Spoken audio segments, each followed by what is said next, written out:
It's on the FM. If you have any questions, feel free to ask. Here we go. Environment for your child.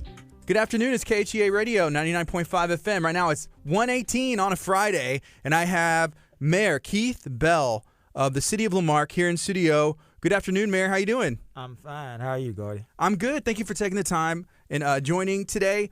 It's been an interesting year so far. 2020 was crazy. 2021's just getting started. January 2nd was a big day for the city of Lamarque. You're the new mayor. How's it been so far? It has been tremendous. As you said before, January 2nd, I was sworn in. Certainly, we are going to miss our former mayor, Mayor Bobby Hocking, who served our city as our mayor for 10 years. But we do understand that his first priority is to his family, and we wish him well. We wish his wife, Patty, well on her recovery. And so January 2nd was unexpected. I was expecting for our mayor to be able to finish his term.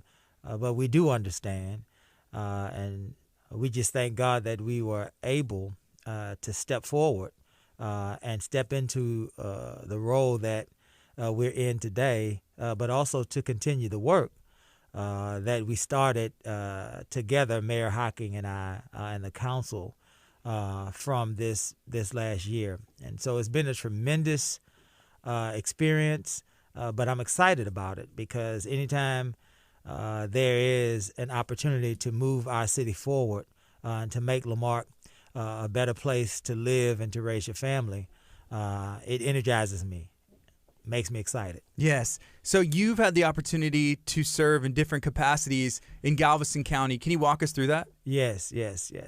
I, for 17 years, I was a firefighter in the city of Galveston. And after that, I was the president of a local community organization entitled the Galveston Community Action Council. The Galveston Community Action Council serves the underprivileged members of our society. It has a Head Start program, has a utility bill pay program, and has resources for young people to obtain certain licenses and certifications they need to join the workforce. So I did that for a while. I was a softball coach and a board member on the Lamarque Softball Association when it was still formed. I have been a union leader with as my role in the Galveston Fire Department. Served in the city of Lamarque as a council member, mayor pro tem, and now mayor for 17 years.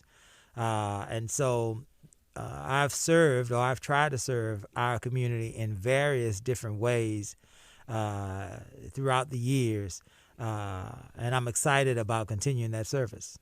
What drew you towards initially serving? You talk about giving back to the kids, serving underprivileged, families. And now city council, 17 years, mayor pro tem, and now mayor today. What kind of drew you towards that in the beginning? It was the thing is when I was younger, I grew up in public housing in Galveston, Texas, raised by my grandmother in a very tough environment. There was a lot of poverty and a lot of apathy and desperation. As a young boy growing up in that environment, my grandmother would instill in me the opportunity that we have to make this world a better place, even in the environment that we were in. And she taught me how to help other people, even in our impoverished state, right? Even through the difficulties we faced as a family, she instilled in me this idea that we are here as people, right? Our purpose is to serve each other and serve humanity.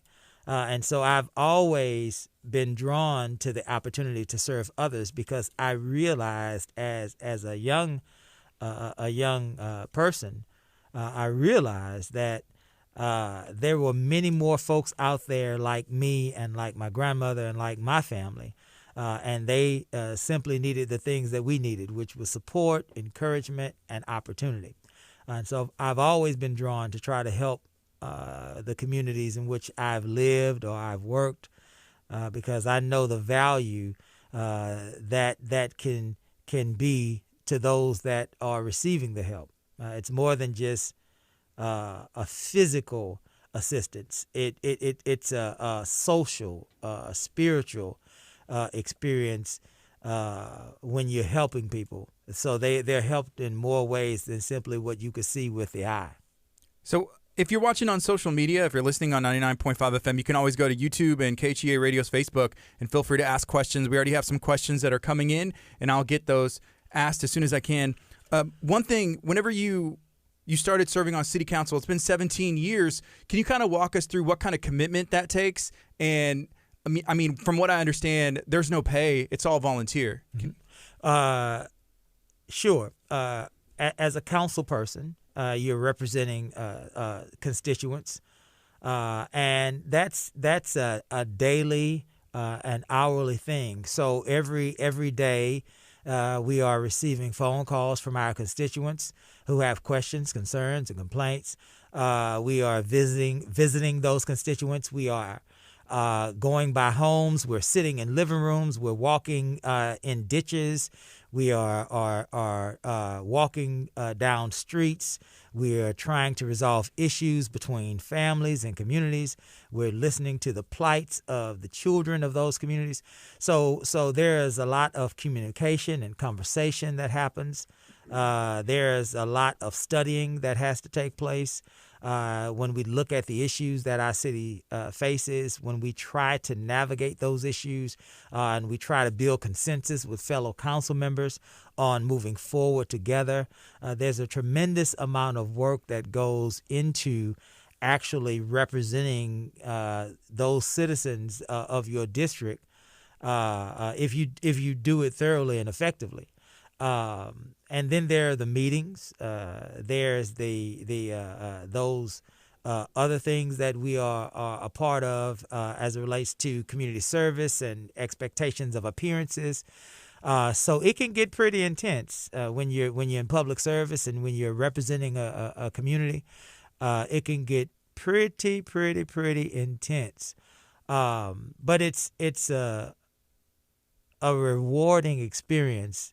And that reward is an undescribable feeling of purpose and a feeling of commitment and service that money can't buy. And I said that to say you're right. We serve without pay. We do receive a stipend monthly, and that stipend, Gardy, is a whopping $50. So we get a $50 a month stipend to allay the cost of the fuel, going to meet with our constituents, the cost of phone service, and any other costs that we would have, dry cleaning and things of that nature. And you obviously know I just named 3 or 4 things that $50 won't stretch. But it's a rewarding experience, and we don't do it for the $50. So here's a question that came in. If you're just tuning in, we're talking to Mayor of La Marque, Keith Bell, here on KHEA Radio. This is from, this is from Tamara. She said, "How has the transition from Mayor Pro Tem to Mayor been?" Well, it has been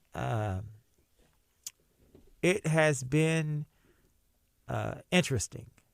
I have served in the city of La Marque for 17 years. I've been a council member for 17 years. I've been the mayor pro tem for 10 years. But when you are the mayor of a city, when you are the leader of a city, there is definitely a tremendous weight that's placed on you. There is a tremendous amount of responsibility that's placed on you, because ultimately you are the leader of an entire city, and you have as your constituency the entire population of the city of La Marque. And that's different from being a council member, because as a council member, you are focused on the constituency within your district. As a mayor, you have to incorporate constituencies from all across the city, and we have many different diverse neighborhoods. We have Saltgrass Crossing and Delaney Cove, who is right down the street from this studio. But we also have Cherry Street, which is in the east end of Lamarck, and Westwood Circle, which is on the west side of Lamarck, Lake Road, which is on the north side of Lamarck, and we have an entire subdivision in Omega Bay. And all of those areas are beautiful places, but they're all very different, right? Omega Bay, they have boat docks, and there's water, and there are canals. With Lake Road is more of a inner city type of an area. And so being able to represent those types of constituencies with those different types and styles of problems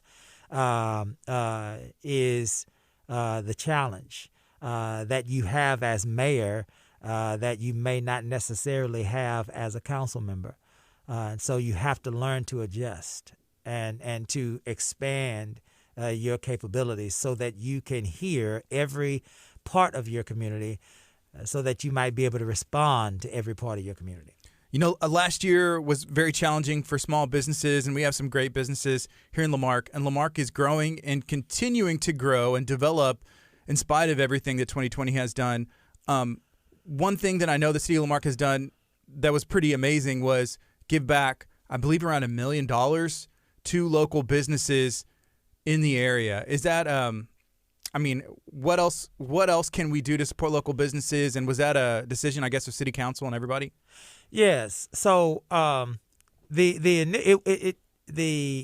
small business grant program that we rolled out last year was a program that was generated through our Economic Development Corporation. Shout out to Alex Getty and the Chairman Ron Crowder. And it happened in two stages. The initial stage of it, I believe, was close to $500,000. It was spurred on through an idea that I believe Alex Getty had as he looked around at other communities in our county and in our area. And as he looked around at what those other economic development corporations were trying to do with the businesses of their community. And so the initial rollout was spearheaded by Alex Getty. We quickly, after that rollout, started to realize that there were still more of our businesses that were suffering.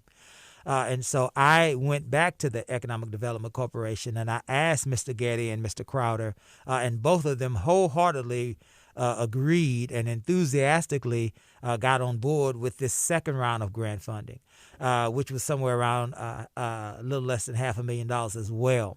And we were able to then move beyond the initial round to reach other businesses in our community that unfortunately missed out. And I'm talking about child care centers who have been decimated by this pandemic.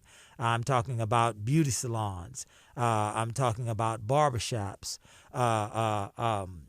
And all sorts of other types and styles of businesses. And so we were able, through the grace of God, to help them in their time of need. But the work still needs to be done. We are still in a pandemic, and we are still trying to recover economically.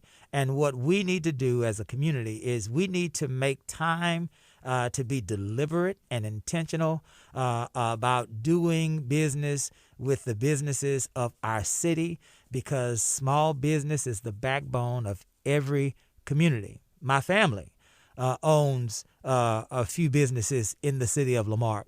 And so we understand innately the struggle that small business has on a day-to-day basis outside of this pandemic. So not to even mention those struggles that we have had, like every other business, due to this pandemic.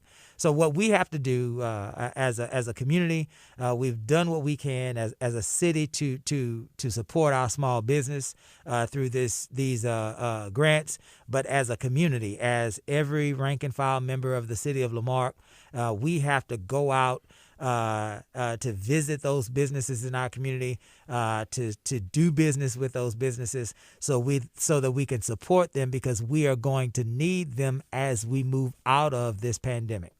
Okay, if you're just tuning in, we have Mayor Keith Bell, Mayor of Lamarque, here in studio on KHEA Radio. If you're watching, feel free to share this out on social media as well. So here's another question. This one came in. It's from Jazz. She said, does the mayor's office have an internship program for teenagers?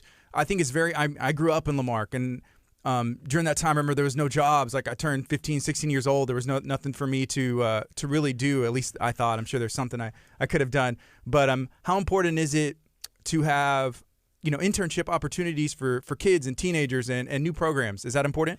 Absolutely. Absolutely. Again, our children are our future, right? So how we treat them is important, because how we treat them will ultimately be reflected years after in how our city functions.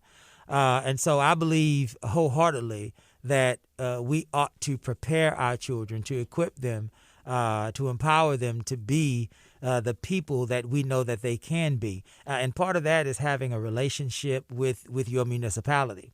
I will tell you this. We are excited in Lamarque because this summer, when we were going through our budget cycle, we actually placed in our city budget a new program, and this program will be an internship program that will offer 10 places for 10 young people in our community to work over the summer with the city of Lamarque. And so, Jazz, I'm glad that we would share this with you today. This coming summer, there will be 10 opportunities for you, your friends, your classmates to come work with us at the city of Lamarque, and those 10 interns will actually have the opportunity to move through every aspect of our city government.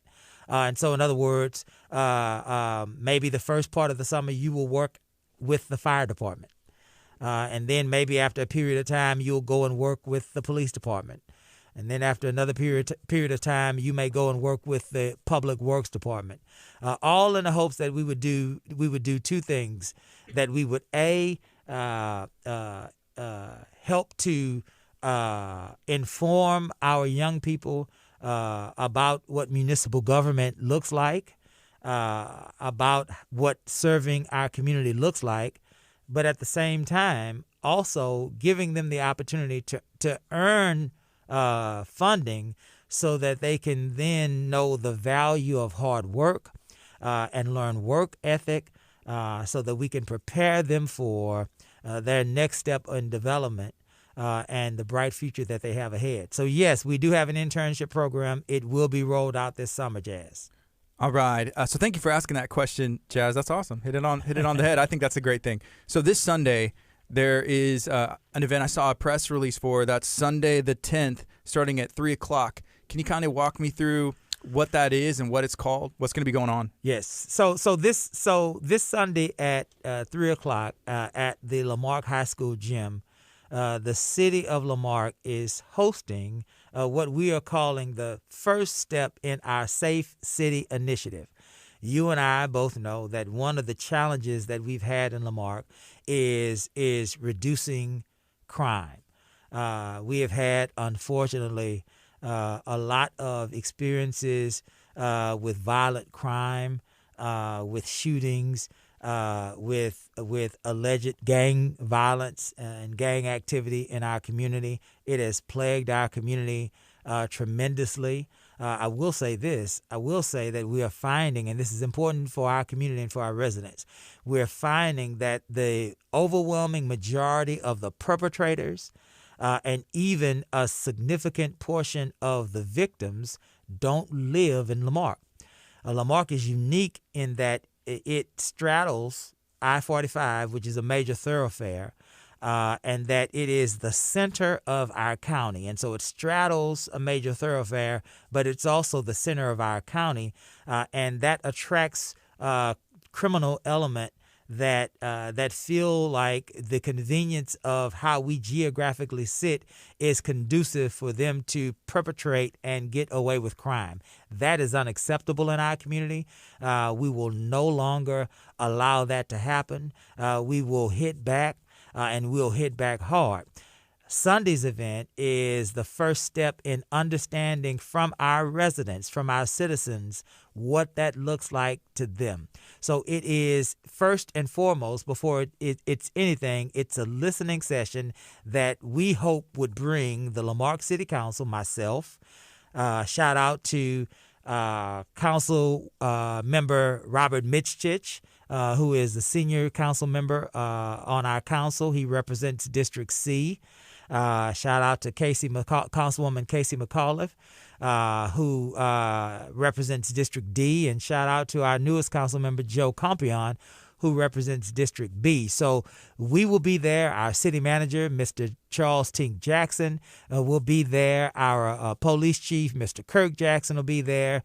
Other elected officials in our community have confirmed, and so we are bringing the entire Lamarque city government leadership, but we're also bringing school board members, county commissioners, other elected officials. We're bringing all of those resources to the city of Lamarque on Sunday, to the Lamarque High School on Sunday, so that we can listen to our community. We want them to know more than anything else that we are, in fact, listening to them. So what will it look like? Well, the first 30 minutes of that, Gardy, we're going to have tables set up where all of those elected officials and stakeholders will be available to visit with our constituency about whatever they want to visit about. So you would be able to go around and speak to whatever elected official that you are interested in speaking with, share with them your experiences, ask them questions, allow them to engage you and to understand your concerns. And the second part of that, we'd like to share some information with the community through some remarks that I'll make, some remarks that Mr. Jackson will make, and some remarks that Chief Jackson will make. And we're going to try to establish this, the first step of an ongoing relationship and the first piece to an ongoing community discussion, so that we can understand what our community needs, that we might be able to craft a program. And this is what all of this is leading to, that we might be able to craft a program and a policy that will then turn into an initiative which will have nut and bolt, bullet point objectives that we can actually keep score of in an effort to make our city the safest city in Texas. So the goal of Sunday is ultimately to make Lamarque the safest city in the city of Texas. And it starts with us closing our mouths, right, and opening our ears so that we can experience what our citizens have to say, so that we can understand their heart and what we need to do to move this city forward to where we want it to be. And that event on Sunday, it starts at 3 at the Lamarque High School gym. Who's invited? Is it specifically Lamarque residents, Galveston County, anybody who is just curious or wants to help? It is first and foremost an invitation to Lamarque residents, but it's not limited to Lamarque residents. If you are any member of our community, whether you are from Lamarque, living in Lamarque, or whether you live in Texas City, Hitchcock, League City, Galveston, or anywhere in between, or even if you are just simply a person that wants to come and offer service to help our community become better at being community, you're welcome. You're invited. You don't have to have a ticket. You don't have to make a reservation. You can come out and be a part of this. We look forward to seeing you. We desperately want to hear from you, and we're open and available to you. Our only goal is to bring people together that are like-minded, that share common interests, that can understand what needs to happen in our city, that will be willing to make the commitment to do the work of community. That's what this is all about. We have to now begin the process where our community is making a commitment to do the work of community. And we all know that community is hard work. It's shared sacrifice, right? And it's shared service. And so if you're interested in sacrificing and serving your community, come out to be with us on Sunday at 3 o'clock at Marque High School. What can citizens do even right now to make the city a safer place? Well, we have to decide that what we have been experiencing is unacceptable first, right? We can't allow, Gardy, for violence or crime to become normalized in our city. And I think that is something that has been taking place. Unfortunately, through no fault of our own. Remember, these are things that are happening mostly to us and not by us. But because it has happened so frequently, it has become normalized. And people are just simply accepting that this is life in Lamarque. This is not life in Lamarque. If it's not life in any other city, then it's not life in Lamarque, right? And so we have to then decide that we no longer want to live in a community where we are plagued by violence and crime. When we decide that, then we'll stand up. That's what we need to do, and we will begin to see something and say something. We'll begin to re-engage in these groups that have been formed in our community, whether it be Crime Stoppers or Neighborhood Watch or any other civic organization that's designed to foster goodwill, collaboration, shared interests, safety, those elements, and we'll begin to become active again in those parts of our community. And when we begin to bolster our Crime Stoppers and our Neighborhood Watch and other civic organizations like we used to, then we'll see the results of those commitments and the results of those investments. So if you're asking me what should we do as an individual citizen, let's get off of the sidelines. Let's get involved like we used to be. And let's begin to say to those criminals and those elements that are plaguing our city, we are not taking this anymore. So, May, I believe there's some new elections. I think there's a couple council seats for the city of Lamarque, and the mayor position for the city of Lamarque will go into election. Have you made a decision? Are you planning to run? Absolutely. I am planning to run for re-election as mayor in May of this year. We have 2 other council seats that will be available. My old seat, council member District A, which represents the north side of Lamarque, will be up for election. That seat is vacant now because state law says that if you have a vacancy in a council seat, that you have to either call a special election within 120 days, or you have to place that seat up for election on in a standard election calendar, and that's what we're doing. We're placing that seat up for election. It would have normally had to stand for re-election anyway this year. So in the regular election calendar, that seat will be available. Also, the seat that is District C. District C is the seat that represents the southern and eastern parts of our city. That's the seat that represents Omega Bay, if you will. And so those are the 2 council positions that we have open, and we look forward to a new council so that we can move Lamarque forward in a new and more exciting way. What are some goals from now till May when the election happens for Lamarque? Well, the first goal is we have to make sure that our citizens understand that we are making sure intentionally that we are fostering a culture within our city government of listening. This is a time for us as a city government to listen to our constituency, to look at the data, right? The data that comes from our police department or from our fire department, to look at what our public works department is saying to us. But more importantly, let me drill down and go back to a time of listening to our constituency.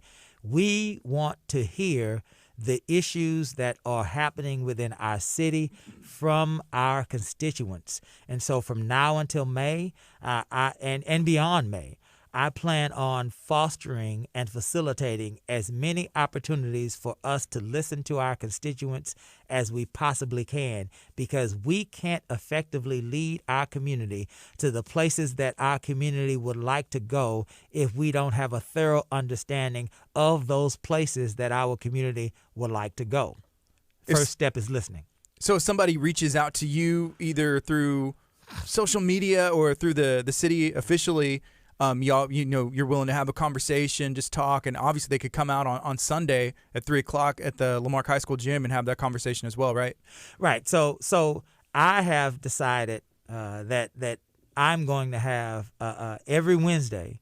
I will be open to meet with our constituents physically and personally, whether that be at City Hall, whether that be in an open area, because of COVID, or whether that be at their homes. I have every Wednesday set aside to meet with as many constituents as I can wherever they would want to meet.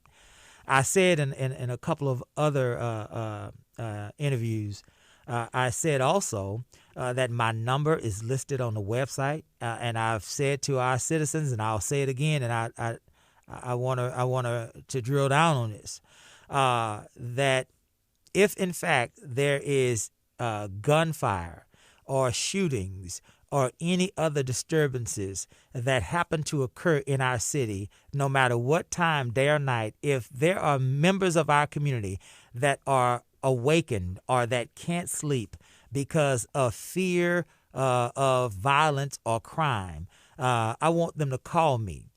Because if there are members, even if there's one member of our community, Gordy, that's plagued or that's suffering from violence or crime to the point that they can't go about their normal business, then I don't want to go about my normal business. If they can't sleep because there are gunshots, then I don't want to sleep. So call me whenever you feel the need to call me, and I will stand with you. I will be with you. That's my role in this community, to be your voice and to be your advocate. And again, if gunfire is keeping you woke, then gunfire needs to keep me woke. And you need to know that I won't sleep until you have the opportunity to sleep comfortably and safely in your bed. Right now, it is 1:50. It's almost 2:00. We're hanging out and talking to Mayor Keith Bell, Lamarque Mayor, here on KHEA Radio 99.5 FM. If you're watching on social media, thank you. I see there's some other questions and some other stuff that came in. Mayor, first of all, thank you for taking the time. I know it's busy, and this year has been, so far there's been a lot that's gone on, and last year's been pretty crazy.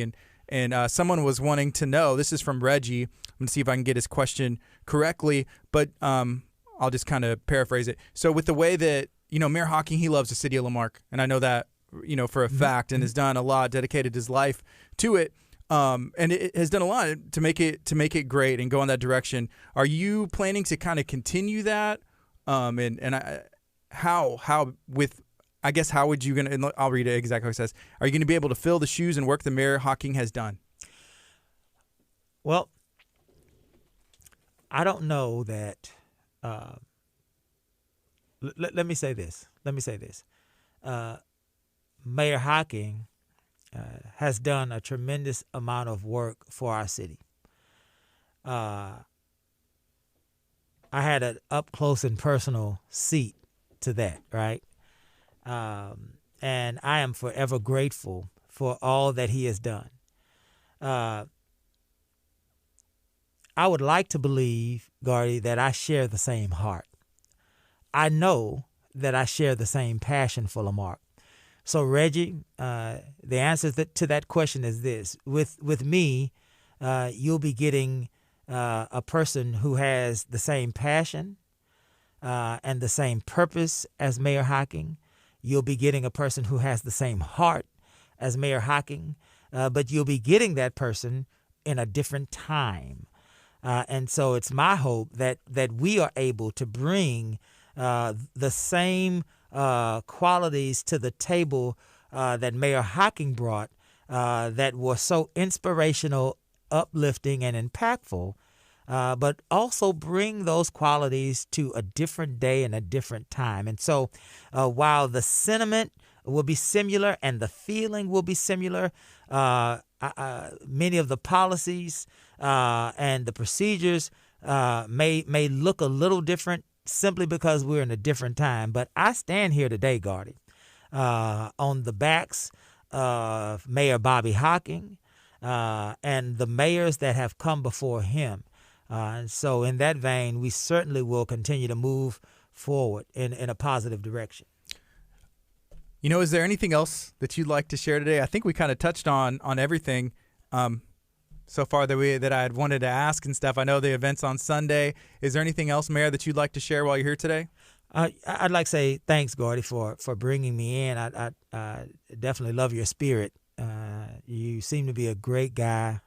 Smile on your face, and that smile on your face encourages me in what I'm trying to do for our city. But what I would want to say to our citizens is, first I want to say thank you. Thank you to them for being a part of our city in an obviously adverse time. A lot of times when trouble comes, people head for the doors, right? And so if you are still calling yourself a citizen of this great city, I as mayor would like to say thank you for not running. Thank you for not quitting. Thank you for not ducking, and thank you for not hiding. Secondly, I'd like to say to them, I want them to know I see you. I see you in your homes. I see you when the gunshots are ringing. I see you checking your windows and locking your doors. I see you worrying whether or not tonight will be the night that things might happen detrimental to you and your family. And I want you to know that I hear you. I hear your frustration. I hear your fear. I hear your concern. And I hear your confusion. But I also want to ask you not to lose hope, because anytime there is extreme adversity, there's tremendous opportunity. The world works in that way. Wherever we find ourselves in the midst of adversity, we find ourselves in the midst of opportunity. Is that not our country's history? Throughout the history of our country, even when you look at the Great Depression, even when you look at the perilous times of the 1960s, when you look at the 80s and the crack epidemic, when you look at the 2000s and you look at the housing bubble bursting and the recession that we had to endure, every time our country has faced adversity, we persevered, we beat it, we overcame. And Marque is similar in that nature. We have a tendency to be able to overcome any adversity that we face. Today is not the best day in the history of Marque, but I can guarantee you that today, when we look back on it, will be a day that we understood that we in Marque have the thing that we need to overcome, to persevere, and to move beyond where we are to the place that we know we deserve. And that place is that we will be the safest city in Texas. It's not going to happen tomorrow, Gordy. But in my tenure, I will do everything in my power to make sure that that designation is assigned to our city, so help me God. This is KHEA Radio, 99.5 FM. We've been chatting with Marque Mayor Keith Bell. Y'all be blessed. Have a good day and a great weekend.